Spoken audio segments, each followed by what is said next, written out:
Ka kɛɲɛ ni diɲɛ maa tɔw ye an ka jamana ye balikukalan tɔgɔla don ɲanamaya juma tɛmɛnen sɛtanburu tile 8 san 2023 ye. Lajɛ in ɲɛmɔgɔya tun bɛ Dr Choguel Kokala Mayiga bolo CICB la. Sigida 3nan lasigiden tun bɛ o kɛnɛ kan. Balikukalan cakɛda karamɔgɔ caman kun bɛ yen. Balikukalanda ɲɛmɔgɔ Madame Sela Fatumata Anna Sise, kalanko minisiri kɔrɔ Adama Samasiku ani furancɛla fanga kalanko minisiri Amadu Sisabani ani UNESCO cide n'ale ye ciwara sɔrɔ ka bɔ Mali faamaw yɔrɔ ani maaba caman wɛrɛw kun b'a kɛnɛ kan.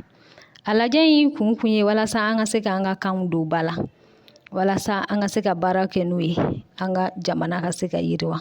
An ka kan an ka kanw don ba la walasa an ka se ka baara kɛ. Kolabanbaw ye masalakun 2 de suganti minnu bɛ diɲɛ in masalakunba hakilina dafa i n'a fɔ balikukalan bɛ faso jamana ka bila kan, an ka kanw donko ɲuman ba la ani ka adamadenya ɲuman kuntagalajan sigilen labɛn. A y'an ka Mali fasa dalen fɔ bamanankan na.